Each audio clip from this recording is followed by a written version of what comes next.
Go. Hey, everybody. I am Emily Moyer from Off Planet Radio. And if you are watching this, you are watching on my YouTube channel, Emily Moyer YouTube channel. So subscribe there. And I am with my good friends, Steve and Chris Creamy. You know them from the Sacred Geometry series on Off Planet Radio, as well as from their regular appearances on the Friday Forecast with Robert Phoenix. And we're just having a friendly chat. This is not like a regular produced show. About Steve is very into tennis, as am I, and so we send back and forth little notes and to each other, and we thought we'd have a little Sunday morning chat about it. And Chris doesn't like sports, but she's along because she may have inevitably this conversation will boil down from athletics into esoterics, and she may have something to add there. I'm quite sure she will. Yeah. So we're just having our Sunday morning chat and sharing it with you all. And this is the first one of these I'll be doing. I'll probably do them with a variety of people over time. Who knows? I've had an idea for a long time about doing a series called The Esoteric Athlete. And so, that would be kind of similar to this. So maybe this will be kind of a launching pad for that or something. We'll see. So welcome to Sunday morning. Welcome to Sunday morning chat. Thanks, Emily. Thanks, It's Emily. your house. Let me hang out. I feel like a comedy show needs a straight man. Right? If you say so. All right. I even put on my only polo shirt for the tennis. Oh, there you go. I don't even have a polo shirt. I don't have any tennis. Well, I don't have any kind of tennis wear, really. I'm a terrible tennis player. I just like to watch and talk about it. Anyway, all right. So we have there's a bunch of stuff to cover here, and we have limited time. So we're just going to start where we start, get to whatever points we do, and maybe we'll resume at a later point if we don't get to everything, which I'm pretty sure we're not going to get to everything. But anyway, so you started the thread with me. You've been watching the Australian Open. You've probably been watching a little more than me because I've been busy and because the way the time is, I just can't stay up all night and watch the middle of the night tennis as much anymore as I used to. So, what's got your mind running, Steve? Well, there's a couple of things. Maybe we should start with the Fires because that was before the tournament. Yeah. And very interestingly, we have friends in Sydney who've been keeping us regularly updated, and basically there are days where he just stays home or if he goes out anywhere, he has to have an inhaler with him. But interestingly, the rains came just pretty much as the tournament started. Okay, so Convenient. So we have this pretty unnatural complete ring of fires around the continent, and there were days reported, as I recall, that there was no rain anywhere on the continent for the first time in its recorded history. I'm sure the Aboriginals go back 40,000 years; they probably remember a day or two themselves. But so there's the fire thing, and the fire. First of all, there was the whole controversy: should we have the tournament even? Amidst everything that was going on. So that was a big thing. And then, of course, the Prime Minister of Australia is off someplace else while this is going on. Right, on vacation. Another thing is he caught a lot of crap for that, and deservedly. So and the fires don't feel natural. And I don't know enough about them. It's like every time there's a fire, there's a rail line going through it, but I don't think they wanted a rail line to ring the whole continent. I'm not sure, but at the very least, it seems to be this, kind of like, well, why aren't tennis players talking about climate change enough, right? So we can get into that too. I forgot to include that on my list about Greta Thunberg going after Roger Federer, but for all the wrong reasons. We'll have to add that in there too. Yeah. So that's kind of and the big thing is not even on the people, but it's on the animals, right? The animals, and it's horrific, what's happening to the animals. And this leads into what we can talk about a little bit if you want after the fires is the animal wear that the athletes have on, things like that. Yeah. So what was poor Greta angry about? Well, first let's address what you said about the fires, and then we can get into Greta.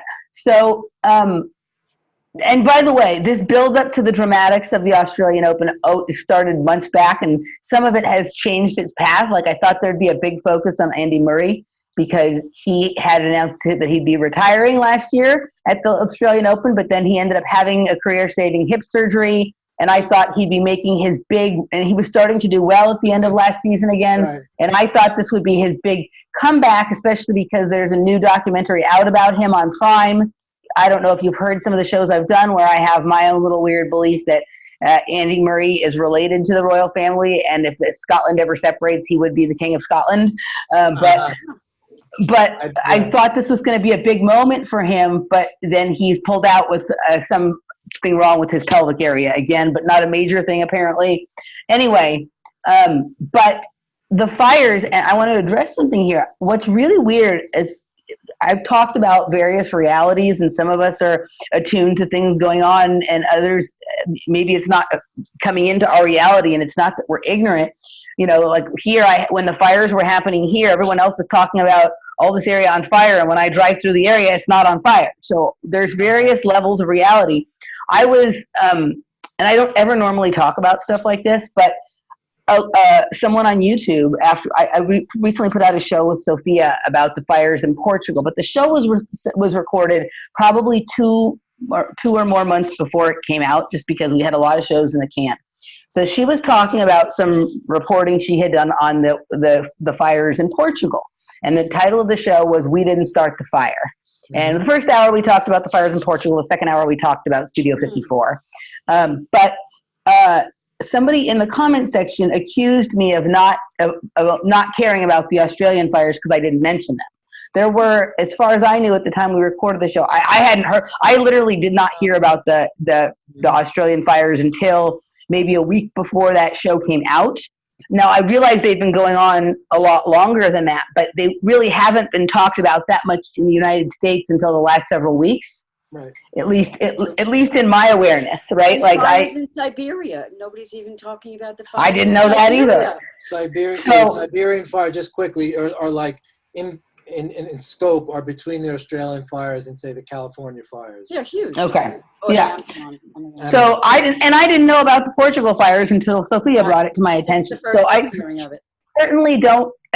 Certainly for me, it's not a question of whether I care or not about the Australian fires. Mm-hmm. I certainly have all the same levels of knowledge about what's going on with the creation of fires and this and that and the other thing. And you know, I always have mixed feelings when these things comes up, because I'm always afraid that if I join in the hysteria about it, that's also lending into this quote unquote climate change hysteria and whatnot. So I always have the deepest of concern for the people and the animals and the cultures and all of that kind of stuff.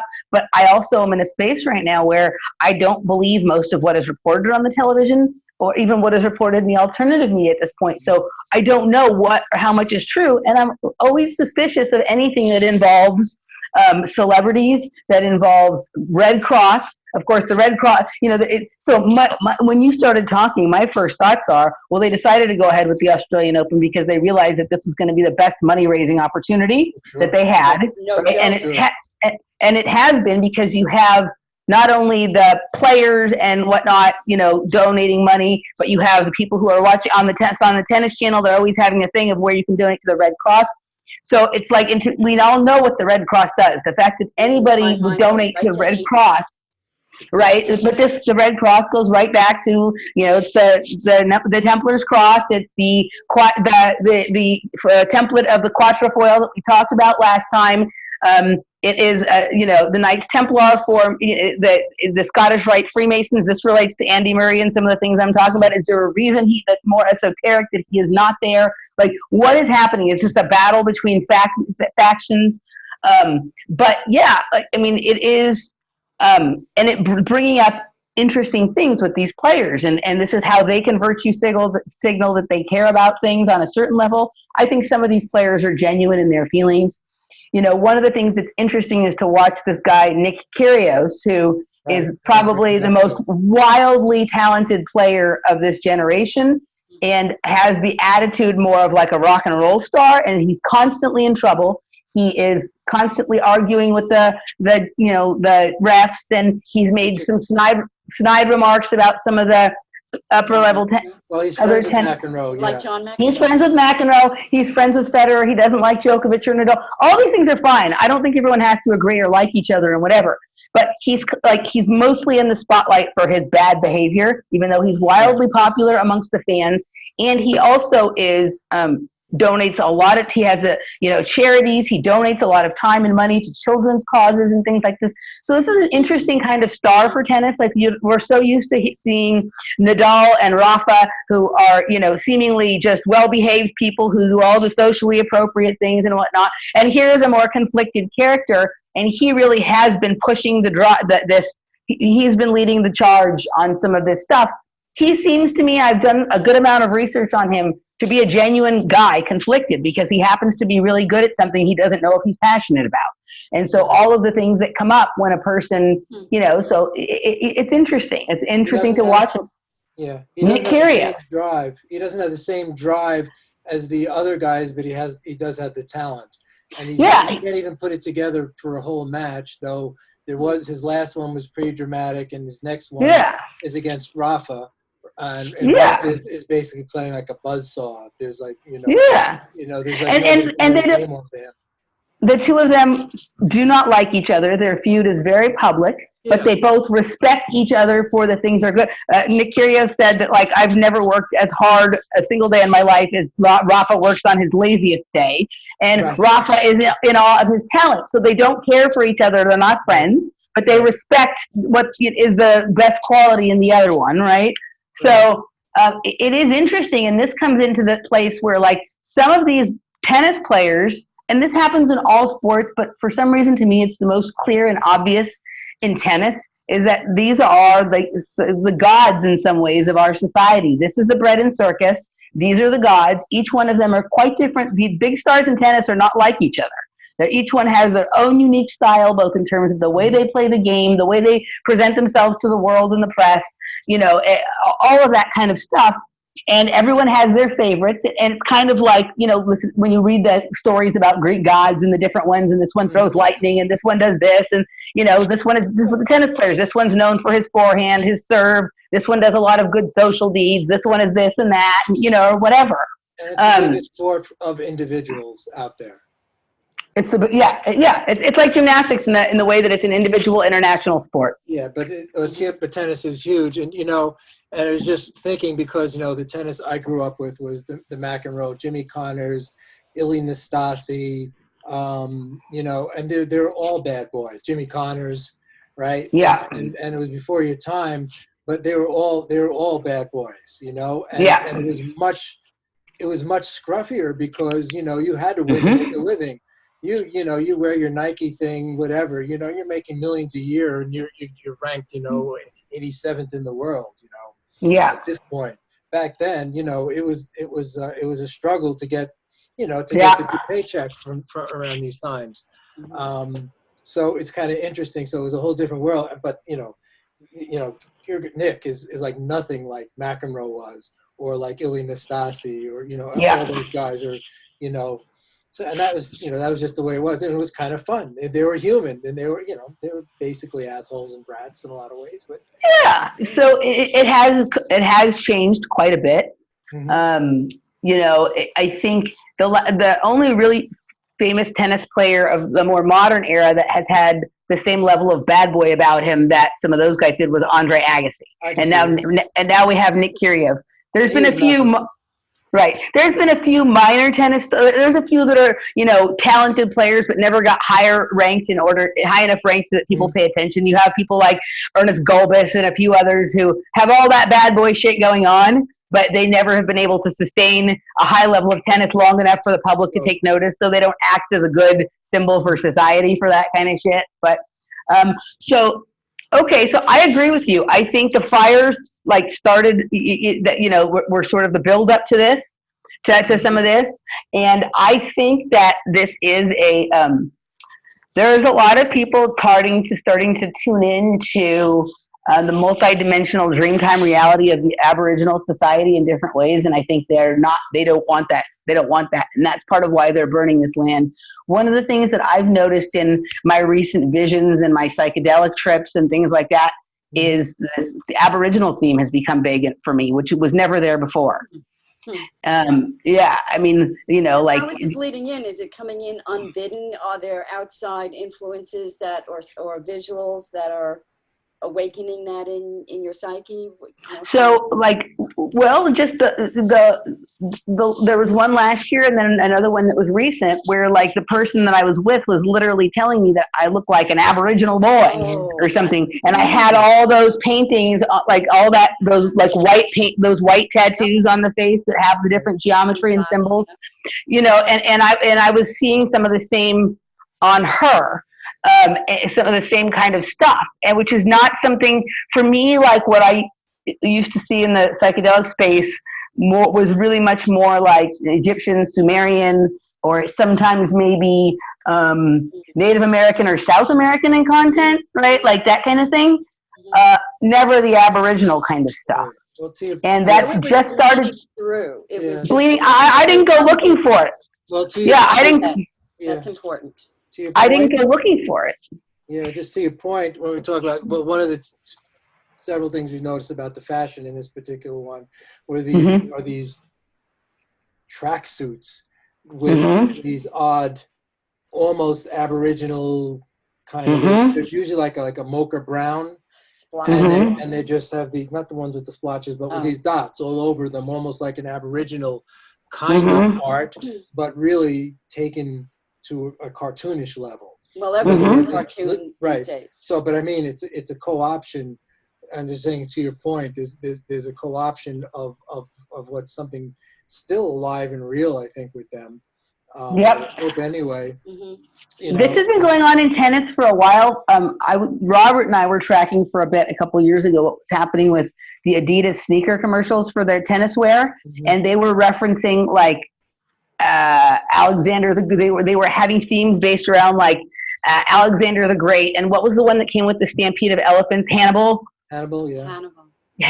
and different ones like this that were being referenced in the title of the shoes that were released before each major, and the clothing, and it's and then the people that are sponsored by that brand, right? And so this time I'm seeing a lot of this on the Nike wear with like the weird like that rose and navy and piece like splotches and dark cow. And the thing is, if you don't know about history and if you don't know the symbolism that's come through the ages, through the ancient times, you're not going to be aware. Hit you, but it will still affect you. It will hit you on a subliminal level because it's archetypal in nature. And so it's in your DNA, all that information. So my point, if anyone's been noticing with all the really, really, really heavy chemtrailing that's been going on lately, there's been a lot of the ones in the sky that look like a DNA spiral. This stuff is attacking our DNA, opening up because they're trying to replace our inner Akashic records with other information. And I think that's part of the purpose of burning the Dreamtime Aboriginal Society right now. I mean, I don't know why it would come to me. I've never looked into Aboriginal stuff before.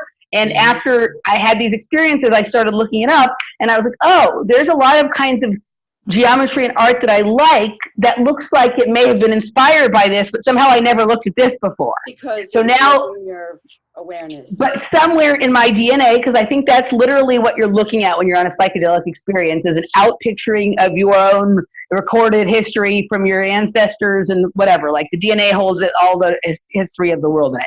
And so now I'm starting to make these connections, and it's funny that this is happening at the same time. I can't be the only one this is happening to. Well, yeah, and out of left field, what I just saw on the news yesterday or the day before, there's a new vaccine that's based on introducing a new DNA into the body. Of course. Yeah, this whole thing going on with the vaccines and the viruses and whatnot, that's a whole other, we could go off on that forever. I wanted to address your question about Greta Thunberg.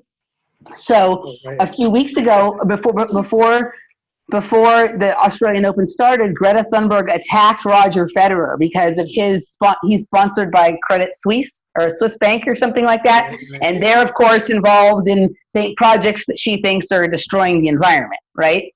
So I didn't know that Credit Suisse was a sponsor of Roger Federer, but that doesn't surprise me.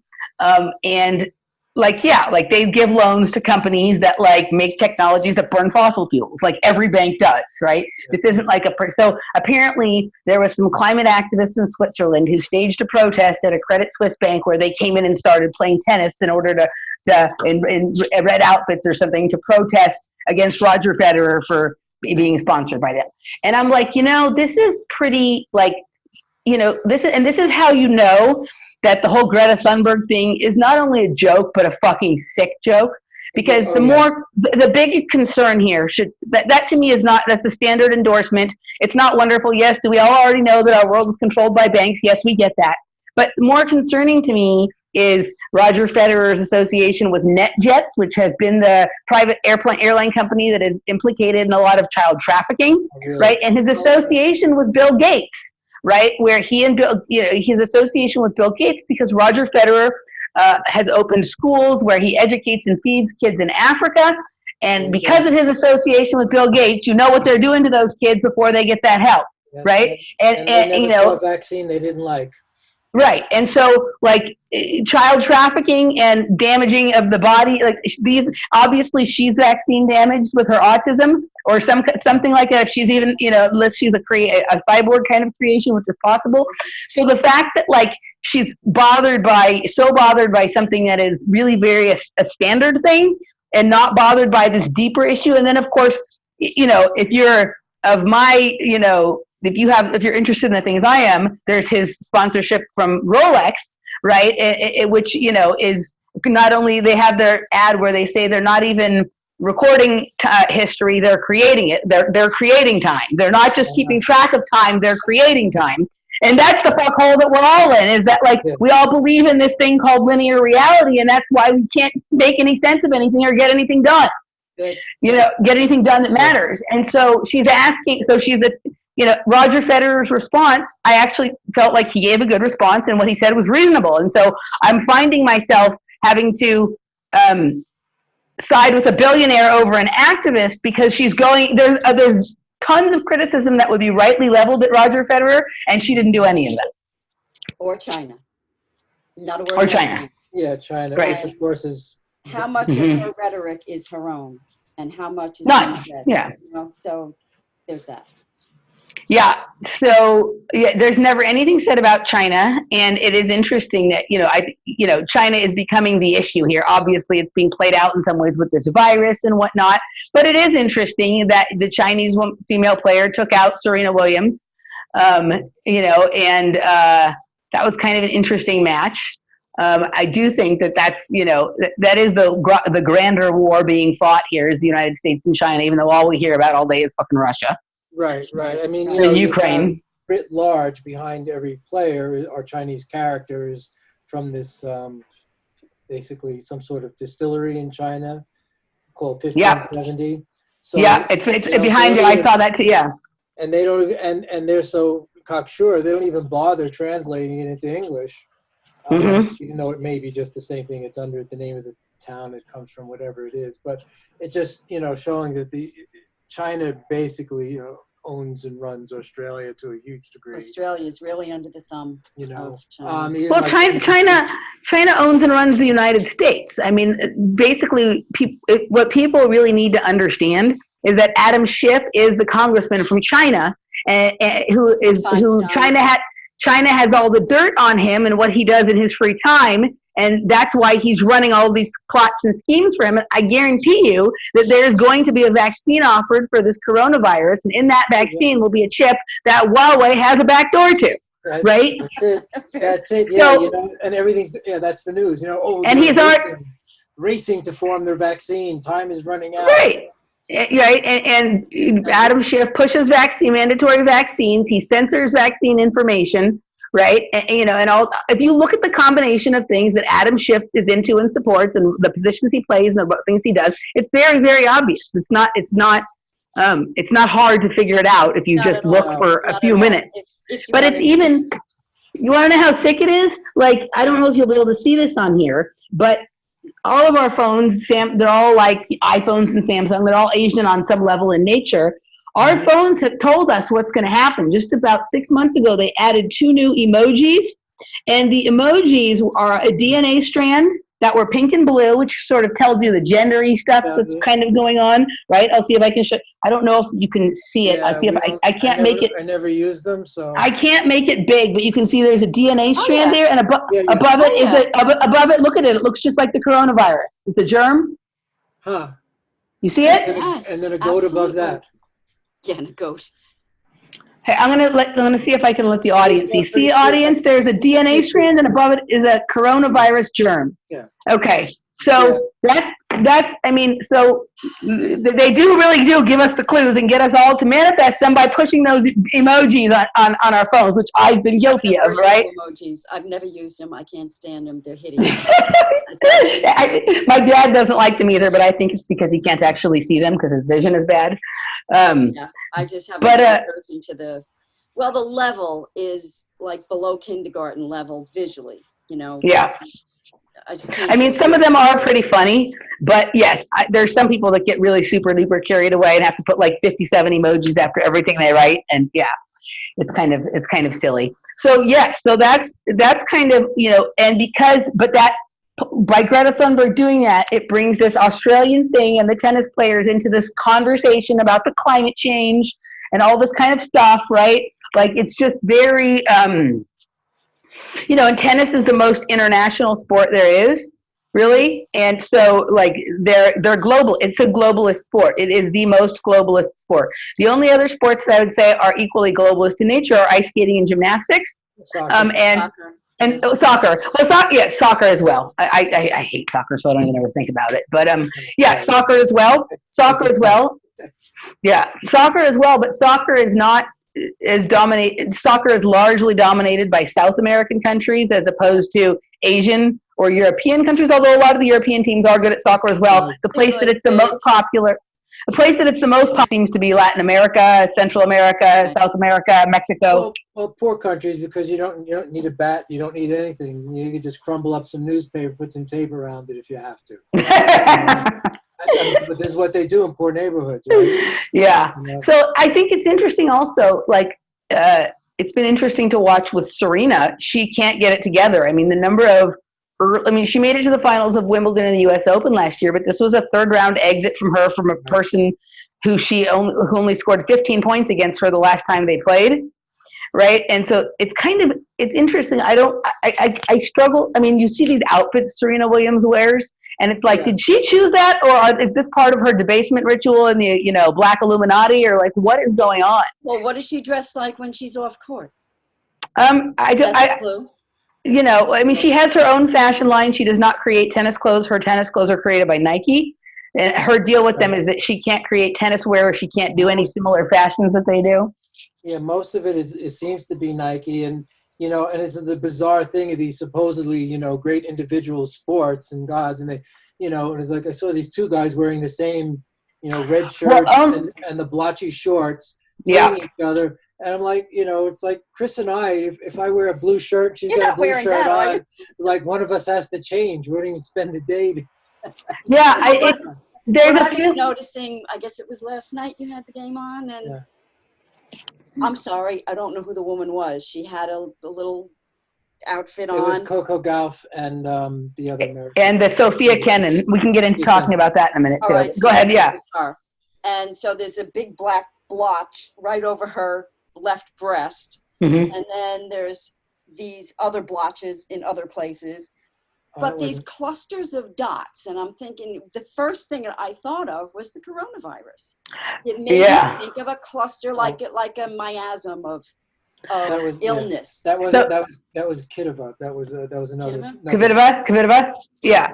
So that's what I thought of when I saw it. Okay, I haven't seen Kvitova's outfit yet because, like I said, I haven't seen it too much, but. There was something I wanted to address that you said just back there a second. What was I going to say? About that people wearing the same outfits. There's only a few tennis players that get their own unique stuff, right? Like, so no one else wears the same outfits that Rafa wears, that Roger wears, that Djokovic wears. Serena, Maria Sharapova, Caroline Wozniacki, a few others. The ones who have really high dollar endorsement deals with those companies because of their social fame, right, tend to have, even though some of them are not that highly ranked in tennis anymore, they're very popular a lot of money can be made based on their images. But all of the other players have, they may wear, like, there's a variety of looks made for the season, and they have to wear one of those. So you do sometimes end up with players playing each other who are wearing either the exact same outfit or slightly different variations of the same outfit. And it is weird. I agree with you. The thing with so I haven't seen Kvitova's thing, but yes, I agree with you. I've seen that kind of stuff on the tennis uniforms before.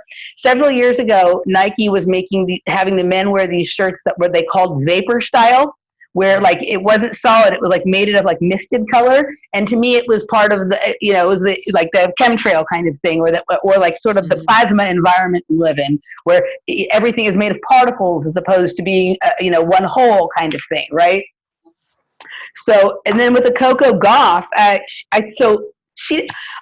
don't know. I think if you were talking about Kvitova in terms of the blobs, they may have been blobs I didn't see. Coco Gauff had a New Balance emblem here and a Barilla Pasta emblem here. They're her sponsors. New Balance is her clothing wear. I did watch most of that match yesterday with her and Sophia Kenin. I didn't watch the last set. I had to go to sleep. Yeah, I didn't care for Sophia Kenin. I just felt like she didn't smile. She just felt like agitated and sort of like a defensive. I didn't enjoy watching her. I like Coco Gauff. Obviously, she didn't have her best performance. There's something, I find Coco Gauff so interesting to me because she looks like an updated model of Venus Williams. Like people listen to me talk about the Williams sisters. I have my own ideas on what's going on there, and that there may be some sort of gene editing or gene therapy or kinds of things going on in the creation of some of these athletic bodies. And to me, Coco Gauff looks like a much updated version of Venus Williams, like a sort of 83-17 combination of Venus and Serena. And I saw Serena's first U.S. Open match, my only time at the U.S. Open. Mm-hmm. It was her first match there, so she was around the same age, maybe 17, 16. Yeah. And, and she won, and, but that was all I heard was, oh, you have to watch this match. There was nobody in the stadium at the time. Yeah. I like Coco Gauff more than I think she seems pretty human in her behavior, but because there's always a but, right? The thing that they keep highlighting is her saying for this tournament is, what is my life? Not is this my life, what is my life?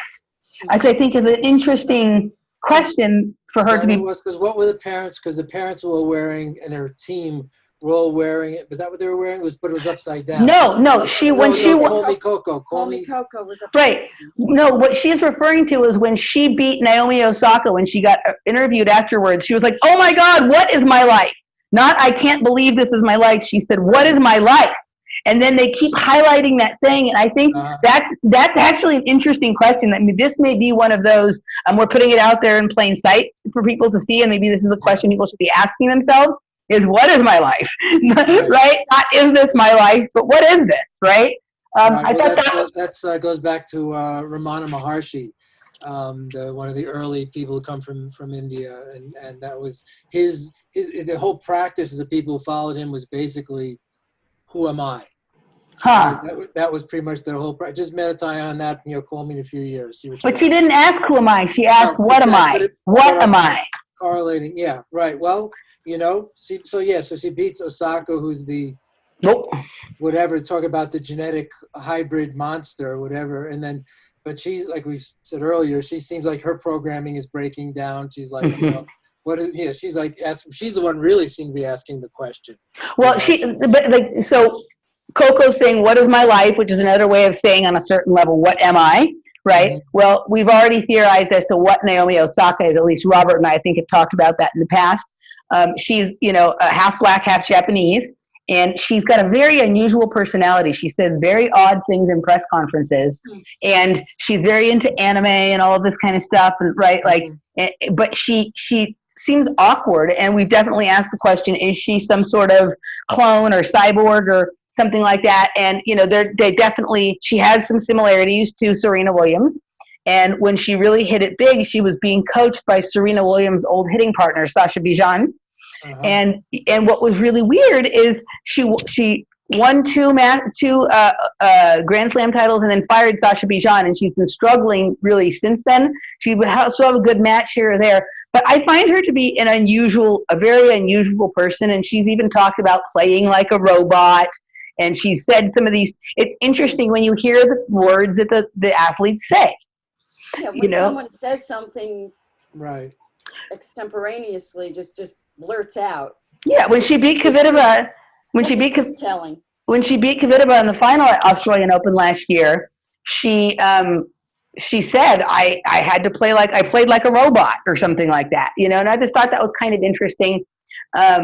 The Australian Open is an unusual. It's kind of a fascinating slam. I mean, each one has their own personality and their own character, right? But it is down under, so it dredges up. The spin is different. The mirror. Oh, that was another thing I want to get into. Go ahead. Yeah, it could be kind of seen like the mirror world or the upside down, or like going down under is like it's burning like Hades or something like that, right?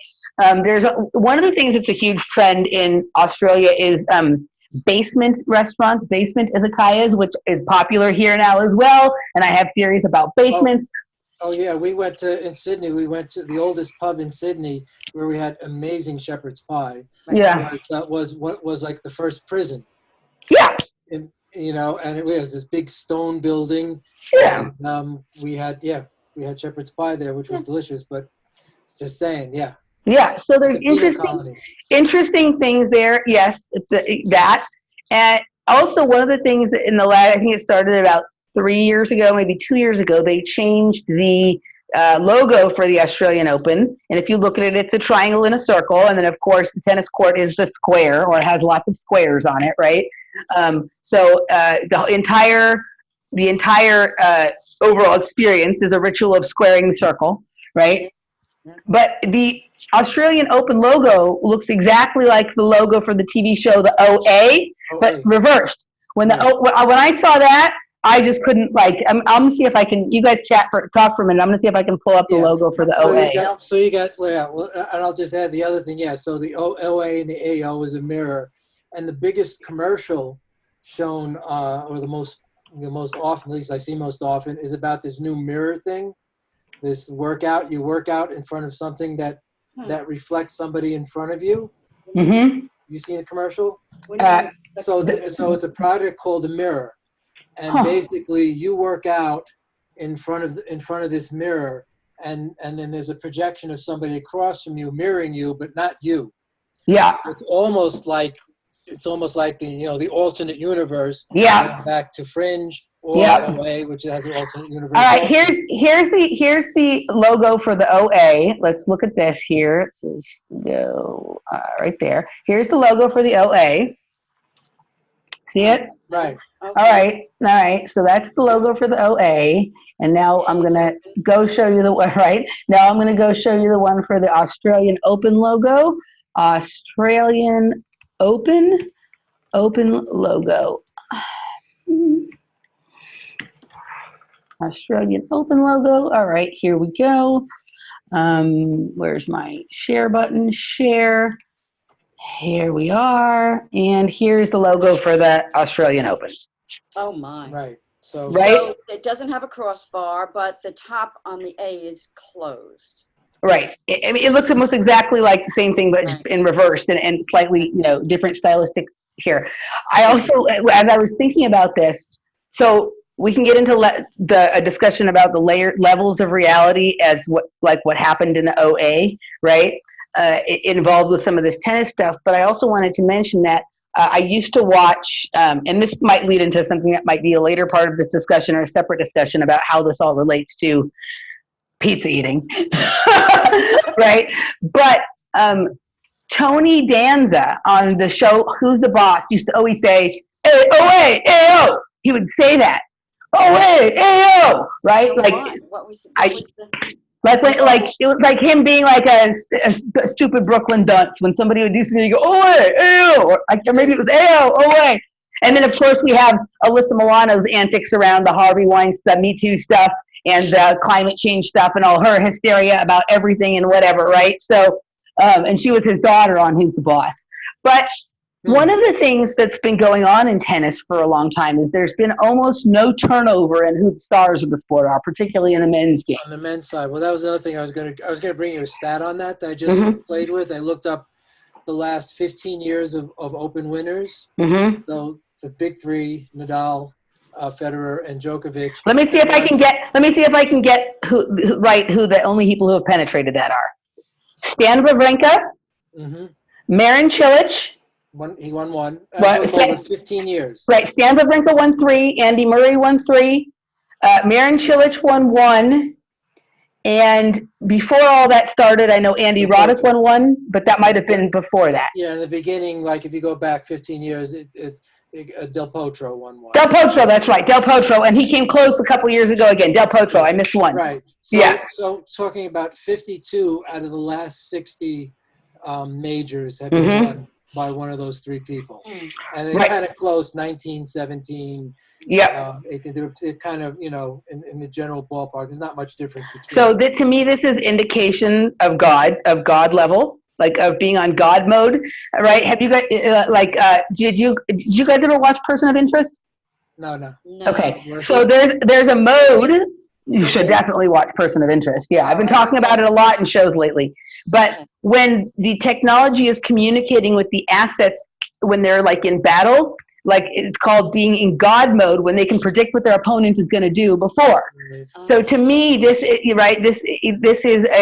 indicates some of that on a certain level. It also brings up questions about life extension technology, about whether these people are really time lords and they're existing outside of time and only entering the arena of time in order to assert their dominance over it when it's playtime here. They have different styles of the way they do it, but they definitely do it. You know what I mean? And I also made me think of, like, remember in the OA, in the second season, where we started to see that these people could jump realities and jump into the same body, right? And there was the French woman who had figured out how to move between realities by having these little toys that made those same dancing motions, right? And she could come and go from the various levels at will, right? It's kind of like that. Like, are we watching gods, like historical gods or mythical gods, coming into the bodies of these athletes to assert their, right? Like, each one of them is very different. Yeah, well, all these shows about gods are coming in, like American Gods, Mm-hmm. of course. Yeah. Well, I was going to tell you an anecdote that semi-maps onto this, though, because I just remember once in college we had a basketball team with my group of friends, and for some reason there may have been a party later, but I don't know. All I know is we all took acid and were playing this full court basketball game, and we were so synced up as far as seeing what was happening, what we needed to do, how the whole thing is going to work out. Physically, we couldn't do it. It was kind of hysterical because it was just the physical body just wasn't responding. But the 3 of us were in sync and saw everything that was happening, how to go, where it was going to go next, what was going to happen next. And that's let's just say that we'll call that semi-divine. Okay, but we will say that, like, all the people who've created our technology have spoken about their psychedelic use while they were creating it. And the people in Silicon Valley now are all engaging in microdosing. I was listening to that guy Kalindi that I mentioned to you earlier, talking about that as well. I mean, you guys, this was off camera before we were talking. And, basically some of this, one of the things, like, with LSD or with mushrooms or whatever, is that it improves your visual acuity. But I think it also heightens your senses. So even before you can see what's going to happen, you feel that that's what's going to happen. Wave, right? Yeah, and so, like, I'd be curious if there are any athletes that are microdosing. Oh, I did hear Joe Rogan. I did hear Joe Rogan, I think, talk about some of the UFC fighters maybe microdosing. Now, is something that they can test? Can they detect that in the body? Testing? I don't think so. Not if it's LSD. Too low. I just don't. Yeah, but also if it's just, it passes quickly. But what about mushrooms? If it's too low, no, I don't think that there are tests. I think that, like, if you have a substance, if you get caught and you have a substance, then they can test it and see if that's psilocybin. But I don't know that they can separate that out in the blood. I've never heard of anybody coming back with the dirty test. piss test or blood test for mushrooms. And I don't know that. I think most people in the who are in the roles of rulemaking and code regulation and things like that would not think that a psychedelic would be beneficial to performance. They think of things like steroids or uppers as being the only things that would benefit performance. I think that they would see something like a psychedelic as not being a performance enhancing drug. But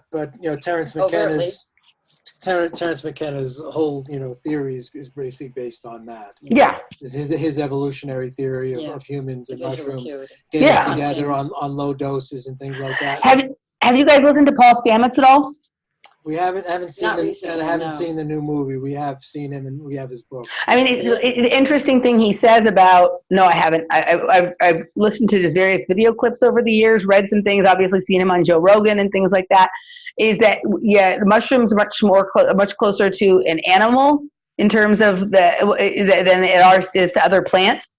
And then the Kalindi guy was talking about, like, all humans are part mushroom. Right, like that there is like a symbiosis, but you know what I mean, kind of thing. That's why they're healing. Yeah, so it's super interesting. I don't know. I know at one point when Djokovic's performances changed dramatically, he had been spending time in some sort of hyperbaric kind of chamber to help him with his breathing because he was, he changed his diet after that. You know what else is interesting? Djokovic just funded and produced that movie called Game Changers about vegan athletes, right? And I think that's going to be part of this push too. The veganism is part of this whole push as well. And Novak Djokovic is a vegan. He's spoken about it, but at first he was just kind of gluten free and all that kind of stuff, and then he became kind of militantly vegan. And I know he's had disagreements with coaches in the past about that and stuff. But he funded that movie. It's at the moment his tennis isn't suffering, that's for sure. He's kind of he and Rafa are both really playing the best. I know Federer is playing pretty well too, but I don't think he's what, 38, 39? I think he's 37 or 38. Okay. Federer's kind of interesting. He he was up for so long and then down for a couple years and then up again for a couple years, and I think we'll see one more great Federer run. He had a bad back, and that's rough for this sport. I don't know how can you not have a bad back playing tennis. Yeah, but all three of them have been like that. There's been major dips in each one of their careers a couple of times over the course. Yeah, and they've all come back, and which speaks to rising and falling of gods. Right, the gods fall and they rise again. Yeah, normal people don't do it quite like that. Usually eat their progenitors, but they take out their progenitors, and so could be something about Serena's finally taken down the old goddess who won't go away. Sometimes I wonder if the humans are based on the gods, or if it's the other way around, that the gods are projections of the humans. Right, and that comes all like the answer lies in the questions about time. Well, and there are like Rig Vedic, and that humans are gods. Yeah, the Rig Vedic poems, the gods actually, say that they can't exist without us. Yeah, without us, the gods they die. I mean, you would definitely, if we went and dug up some of these interesting gods from history, I'm sure we'd find gods that had the exact characteristics of Rafael Nadal or the exact characteristics of Roger Federer. So that does open up that question: are those gods based on these real people, or are these real people archetypes of those gods? Or are they just inextricably intertwined? Or they're embodying the archetype of the god. Raphael, I would go right with Hephaestus, the fire. Yeah, I mean, there's nobody. Bright pink outfit. Yeah, there's nobody more fiery or intense or just with like you know what I mean? Like, I'm just going to bring all my brute force into everything I do. And then you have Roger, who's more like graceful and playing chess, and it's elegant, kind of Peter Pan-like, Roger's like kind of Apollo-like. Yeah, and then Novak Djokovic is just like, with the angles, he's the sacred geometer for sure. He's the right. He's like he's very flexible. He's very flexible and can bend his bodies and move in ways that the others can't. You know what I mean? And he's kind of more philosophical in nature than the other two are. And he's mercurial, maybe mercurial. He's really fast, and like I said, he's got the angles. He knows that Mercury, Hermes, is the god of boundaries. Yeah, that's him. You'd have to know the whole court. You know what's interesting though is he grew up in Serbia, and one of the other famous were two other really good Serbian players that came up at the same time as him that were women. It was Ana Ivanovic and Jelena Jankovic. And I can't remember which one now because it was so long ago, but I heard one of them interviewed, and the reason that they were asked about why they're so good at keeping the ball within the lines, they seem more disciplined about it than a lot of the other players. Like my criticism of the American players would be that they're not disciplined about keeping the ball in the bounds. Like you see the American men overhit forehands more than any other era. Wouldn't you agree? Right. And Coco was underhitting them. That was what her downfall. Right, but they go out. They go out of the bounds. Like they don't hit it. They don't hit it into the net all that often, but they go out of the bounds. And so the question was something about how do you guys keep those balls in and so close to the line? And she said that in the athletic center that they grew up in, because it was when the country was still devastated financially after all of the overturn of communism and stuff, that they didn't have a proper tennis court. They actually practiced playing tennis in the swimming pool. So the swimming pool was the exact width of, there was no out of bounds area. The perimeter of the in part of the court was the whole, so they didn't have there was no hitting it out. Oh, that could be a new sport too. I like that. Good. Yeah. The angles and everything. You get, there was the college had this, it was like a small tennis court, but it had a screen around it. And you were able to kind of play it out in the winter. And you played with like a sponge ball and a small, almost like a racquetball racket. Huh. And you would serve, but you could play it and it would bounce, hit the screen, and you have to play it off the screen. And I can't remember what we called it. But it was a great workout for the winter, because you could just play it in any weather. Well, also, Robert this week was talking about a documentary about table tennis and about all these old women who would meet together for this table tennis or ping pong contest in Outer Mongolia or Inner Mongolia or Outer Mongolia, and people came from all over the world, and there was one woman there who had been suffering from dementia and Alzheimer's but was able to recover her cognition through playing table tennis and so he was alluding to the idea that the point of this documentary was that whatever it is, something about ping pong or table tennis, which is just a miniaturized version really of tennis, is life extending, is good for both your physical body and your consciousness, because it really is. It's like moving chess, right? It's like drawing the geometry on the court with your physical body instead of on the paper with your pencil. Well, we had a real life experience with a person who had that ability. So he suffered terribly from tremors. It was in the psych hospital where we were, and he had with a tardive dyskinesia, okay? And, but when he would play ping pong, he was like, his reactions were impeccable. I was on the ward staff at the time, and I would play him, and he's like this, and all of a sudden I just knock it off, splash.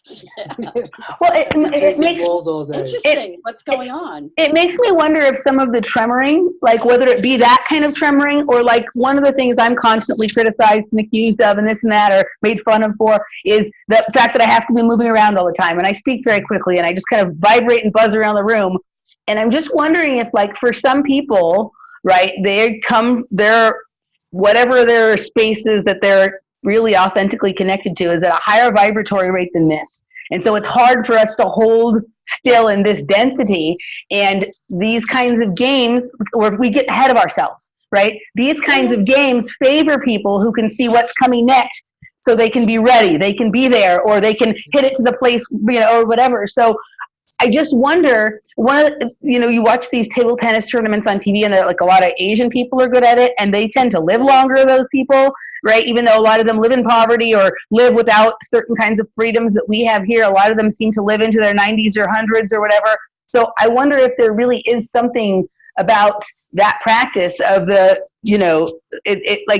moving sort of geometry, chess, mental, physical. I was just going to say, your eyes all over the place, right? too. Yeah, eyes. You got the cross working out. But I had an experience. The only time I ever smoked DMT, I love that you smoked DMT. I can't wait to hear people laugh about the only time.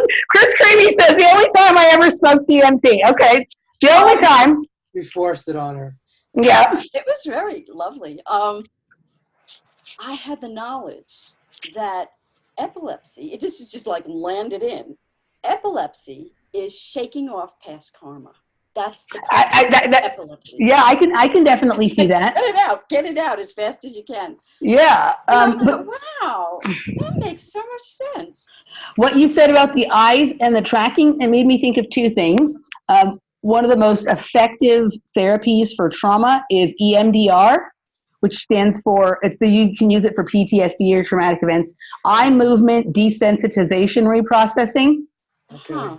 Right, and so it's about right-left motion, Right. and I know other forms of similar things. Yeah, and so it's in order to bring both sides of the brain. It's in order to bring both sides of the brain online at the same time, mimicking the REM sleep. Okay, which is kind of a more all-knowing state than what we're in our waking life, right? Mm-hmm. So that, but then I also think about, and I have to get this guy on. This guy Joseph Lieberman wrote a book called Luminous Light or Luminous Life or something. I have it, and he also wrote another book called Take Off Your Glasses and See, and he teaches people to see from behind their head as opposed to just from their eyes, so that they can recover their sight. But one of the things he created, have you ever heard of a device for helping children, especially with their vision, called the Brock string? It's a string that has various colored balls on it. Right. He created a more big electronic device that does the same thing but more. And one of the things, the reason that they often give kids glasses when they're little, right? Like it dooms them to a life of glasses. And the problem isn't actually that there's anything wrong with their eyes. The problem is their eyes and their mind are not focused on the same thing. Mm. It was the same issue with ADD and things like this. So these Brock strings teach them to align what their brain is focused on with the same thing that their eyes are focused on. So I'm wondering if some of this with the ping pong playing and the tennis and the whatever, right, is like good for some of the same kind, because there's right, left, back and forth. You constantly have to track something. But if you're, think about some of these players, if they lose focus for just a second, if their brain and their eye are not perceiving it the same way, it's done, right? Yeah. Ping pong, you have to see faster than thought. Yeah. That's why I think of tennis, because the ball, it's so slow. I have so much time to overthink it. If I'm playing racquetball or paddleball, it's a reaction sport, and I'm really good at it. It's interesting. Tennis is like too much. I have to swing. Now I have to do an over. I mean, at a professional level, there's not that time. But hacking around. Yeah. It's like you can take a nap between hits. Yeah. It is interesting, and I think at this point, but there's tennis, like some of these guys, people are starting, and Venus is over 40. There's a couple of female players over 40. There's several male players in their mid to late 30s now. So this seems to be a sport that you can play well into your life, which is probably really good for you. And this doesn't, like I know a lot of people who like tennis who play well into their 70s or 80s. Right? My uncle was in his 90s living in Florida, and his trainer, who used to meet him every morning at 11 o'clock, said, "Paul, can't we just meet earlier when it's cooler?" And he's like, "Nah, it really messes with my schedule." No. Yeah. He just played it well into his 90s. Yeah, it's I think this is one of the things sometimes I love gymnastics and I'm glad that I did it, but sometimes it's not something you can there are adults that do gymnastics, but it's not one of those things that it's not a game. You have to stay in shape in order to be able to do it. So you can't just play it for fun for your whole life. If you don't keep yourself in a certain kind of physical condition, and that is something nice about tennis and volleyball and some of these other, even softball or whatever. You can hang with for a while. Golf, you can enjoy it for most of your life. Whereas for me, I could go take an adult gymnastics class and I stand the risk of really hurting myself. And it's frustrating because you're not as good as you used to be. And you're not as good as you used to be in tennis means you're not as fast, but it doesn't mean you can't actually do the tricks you used to do, right? And you can play doubles. Skill. You can play doubles. There's always doubles. You can play doubles, and you can have a beer, at the country club and whatever, So it's more social. Gymnastics isn't super social, right? So I guess maybe the moral of the story is maybe playing tennis is good for you. Maybe it will help you discover your godlike powers or something. Yeah. Was there any? So we're getting close to the ending here. One thing I wanted to mention, because I hate the grunts. Yeah. Especially amongst the women. but I noticed something with Simona Halep's grunt. Yeah. She has the inhale grunt and then the exhale grunt. Yeah. But the exhale grunt has this little trill Mm-hmm. that ends just as the ball hits the ground. Mm. So it's like, and the ball Oh, hits that's the ground. It's interesting. strange to listen to it next time you watch her play. There's this little trill on. You can't. You have to practice that. It doesn't come in any form of I don't know, any form of natural. Well, it makes me wonder if the sound is carrying the ball somehow. I don't know, but it ends just as the ball lands, no matter what she's doing. It is interesting. There's more grunting with the females than there is amongst the men. Although there are some who do, including Nadal. But Nadal's is kind of a pleasant sound. It's not like a really loud one. It's just kind of like a sigh almost. The funniest used to be if you listened to Sharapova play Azarenka, you thought you were listening to Russian lesbian porn. Yeah. Right? Right. The notes from underground being writ large. Yeah, but it is an interesting aspect of the sport. I love the tennis sounds. Like I like the sound of the ball hitting the racket, and I like the sound of the feet moving on the ground. One of my favorite sounds is when they play on clay and they use the racket to hit the clay off their feet. I like that. But I love playing on clay. I was the same with gymnastics. Like I love the sound of like when the girls are on beam and they're solid. The way their feet sounds when they're hitting it. I like the sound of the bar when they're swinging around. I like the noise it makes. It's a very soothing part of the athletics for me. I like the ball hitting the bat in baseball. I hate the ball hitting the aluminum bat. No, it's got to be it's got to be wood. When it sounds right on the wood, you're like, wow, there's something perfect. When it cracks, it's perfect. When they crack a big one, it's just perfect. I agree. All right, here's what I'm thinking. We didn't get to the sort of secondary part of this conversation. I can't believe it.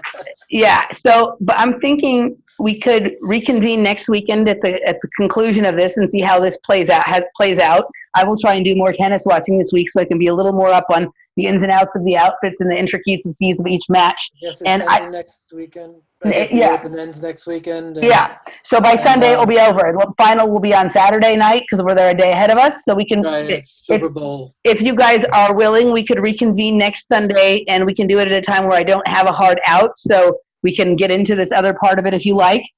So if the Crimis are willing, we will continue this next weekend. Okay. Tell everybody about your upcoming. Oh yeah, thank you. Well, before we tell everyone about my upcoming event, you guys still your fundraiser is still going? Yes. It's ending February 3rd. I think it's done. We got like a third of what our goal, which our goal was lofty, so it's good. Mm-hmm. People can find us through and our new website is up for Logo Sophia Books. So it's LOGOSOPHIABOOKS at logosophiabooks.com is the website. And then if you can, well, it's on. I'll link to your fundraiser in the description. Indiegogo, there's a fundraiser for us to help us really reboot and put out some more books this year. And it's we got a new website up through it. Really grateful to the people who donated. Yeah. Cool. So guys, if you guys can find it in your heart, donate to their fundraiser, not only because they do great work, but one of the things I really like about you guys is you're very communicative with the audience and whatnot. It's an open line of communication. So if you reach out to the Crimis, they will reach back, and that isn't true about everyone in the alternative media. So we give as good as we get, and you have this upcoming event. Yes, so I have doing my first live workshop that I'm kind of presiding over on February 22nd here in Los Angeles. It will feature myself. I'll be doing several workshops over the course of the year, and for me myself, I've set a theme for the year, which is the metaphysics of sugar. So each time I'll be discussing a different aspect of it. So at this first one, I'm going to kind of give some background on this and where this all began and why they're able to project so many things through sugar. So I'll be speaking about that. My friend Dr. Laura Wilson will be teaching some hatha yoga for people who don't want to make yoga the center of their life, but recognize that there may be some metaphysical benefits to it. And our good friend Masaki Miyagawa will be there with his power pyramid doing a meditation, and we will be making pyramids as well. So it's going to be a full casting session. Yeah, I don't know if you guys have seen the new pyramid he has. Like, God, baby is crazy looking. Lord. He did a meditation on Robert Phoenix's. Yeah. They cranked it up, and I could feel it. And Yeah. he's such a dear. Yeah, he's very him. sweet. In fact, we're going to meet him to firm up some details in a little bit. But he'll be here with that. I certainly will. He'll be there with the monster pyramid, and we'll be making some of the basic pyramids and the basic cloud busters. And it's going to be a fun day. It's going to be a small workshop, so get at me quickly. You can email me at technobrat21@gmail.com. We have limited space on this one because of the complexity of pyramid making. But if you're going to be in Los Angeles or in the Southern California area, we'd love to see you. And that's all. So we will try and reconvene next Sunday. And everybody have a beautiful day. And we'll see you next time. All righty. Thanks for letting me hang out with you guys. Of course. My honor.